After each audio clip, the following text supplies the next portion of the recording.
তোমাকে আমি একটা প্রশ্ন করি। আজ থেকে ঠিক ৫ বছর পরে তুমি কোথায় থাকতে চাও? একই জায়গায়, একই সমস্যায়, একই টেনশনে? নাকি এমন একটা জায়গায় যেটা মানুষ তোমাকে দেখে সম্মান করবে, তোমার পরিবার তোমাকে নিয়ে গর্ব করবে, আর তুমি নিজেকে বলবে, হ্যাঁ আমি পেরেছি? যদি সত্যিই বদলাতে চাও তাহলে এই ভিডিওটা শেষ পর্যন্ত দেখো, কারণ আজ তুমি একটা সিদ্ধান্ত নেবে যেটা তোমার পুরো জীবনকে বদলে দিতে পারে। আসসালামু আলাইকুম, আমি জুনায়েদ আছি তোমাদের সঙ্গে। সবচেয়ে ভয়ঙ্কর জিনিস কি জানো? ব্যর্থতা না, গরিবই না, মানুষের কথাও না। সবচেয়ে ভয়ঙ্কর জিনিস হচ্ছে চুপচাপ নষ্ট হয়ে যাওয়া সময়। কোনো শব্দ নেই, কোনো সতর্কতা নেই, শুধু দিন যায়, রাত যায়, আর আমরা ভাবি সময় তো আছে। মোবাইল স্ক্রল করতে করতে একটা বছর শেষ, আরেকটা বছর শেষ। হঠাৎ একদিন বন্ধুরা এগিয়ে যায়, চাকরি পায়, কেউ ইনকাম শুরু করে, কেউ পরিবারকে সাহায্য করে, আর তুমি শুধু ভাবো, আমি এত পিছিয়ে গেলাম কিভাবে? এই অনুভূতিটা খুবই কষ্টের, কিন্তু সত্যিটা হলো এটা একদিনে হয় না। এটা হলো প্রতিদিনের ছোট ছোট অবহেলায়। 18 থেকে 25 বছর, জীবনের টার্নিং পয়েন্ট।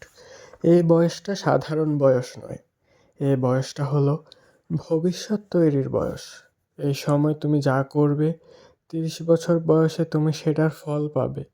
এই সময় যদি তুমি শিখো, কষ্ট করো, নিজেকে বদলাও, তাহলে 30-এ গিয়ে তুমি আনন্দের সাথে অন্যদের থেকে আলাদা হয়ে যাবে। আর যদি এই সময়টা তুমি ঘুম, ফোন, আড্ডা, দুঃখ আর অজুহাতে কাটাও, তাহলে 30-এ গিয়ে শুধু একটা জিনিসই থাকবে, আফসোস। আর সবচেয়ে কষ্টের আফসোস হলো, আমি হয়তো পারতাম, কিন্তু আমি চেষ্টা করিনি। এই আফসোসটা তোমাকে সারা জীবন ভোগাবে। কেন তুমি ফোকাস করতে পারছো না? চলো সত্যি কথা বলি, তুমি অলস না, তুমি বোকাও না, তুমি অযোগ্যও না। তবুও তুমি শুরু করতে পারছো না কেন? তুমি জানো? এর কারণ হচ্ছে তোমার সামনে ক্লিয়ার গোল নেই। তুমি জানো না তুমি কি করবে। আর মানুষ কখন দিক হারায়? সে যখন দাঁড়িয়ে থাকে। সে কখন কি করবে, কোন দিকে যাবে, কোন রাস্তাটা তার জন্য ভালো হবে, কোন দিকে তার সাফল্য, সেটা বুঝতে না পারা। 2, তুমি ইনস্ট্যান্ট প্লেজারের ফাঁদে আটকে গেছো। Reel, video game, dopamine dopamine dopamine. এই ডোপামিন তোমাকে কাজ করতে দিচ্ছে না। রিল, ভিডিও গেম দিয়ে তুমি তোমার ডোপামিন ক্ষরণ করে আনন্দে থাকছো। মস্তিষ্ক কঠিন কাজ করতে চায় না আর। 3, তুমি নিজেকে ছোট ভাবো। আমি পারবো, আমি পারবো না, আমাকে দ্বারা হবে না। এই কথাগুলো তোমাকে থামিয়ে রাখে। কিন্তু শোনো, পৃথিবীর কোনো সফল মানুষ শুরুতেই কনফিডেন্ট ছিল না। সবাই ভয় পেয়েছিল, তবুও শুরু করেছিল। শূন্য শূন্য থেকেই আজকে পূর্ণ হয়েছে তারা। তোমাদের এখন একটি গল্প বলি, শোনো। ধরো দুজন বন্ধু আছে, একই বয়স, একই শহর, একই স্বপ্ন। প্রথমজন একদিন ঠিক করলো প্রতিদিন মাত্র 2 ঘন্টা নিজের ভবিষ্যতের জন্য কাজ করবে। শুরুতেই কিছুই পারতো না, ভুল করতো, হাসির পাত্র হতো, তবুও থামেনি। আর দ্বিতীয়জন বলল, আরও একটু পরে, সময় আছে, আগামী মাস থেকে, আরও কয়দিন পর থেকে, আগামী বছর থেকে সিরিয়াস হব। 5 বছর পর দেখা গেল কি জানো? প্রথম জনের কাছে আছে স্কিল, ইনকাম, আত্মবিশ্বাস, সম্মান, টাকা টাকা টাকা। আর দ্বিতীয় জনের কাছে আছে মোবাইল, অজুহাত আর আফসোস। আমি কেন পারলাম না, আমি কেন শুরু করলাম না, আমি কেন দেরি করলাম? আজ তুমি সিদ্ধান্ত নেবে 5 বছর পর তুমি কোথায় থাকতে চাও। জীবন বদলানোর বাস্তব প্ল্যান, ড্রামা না, রিয়েল কথা।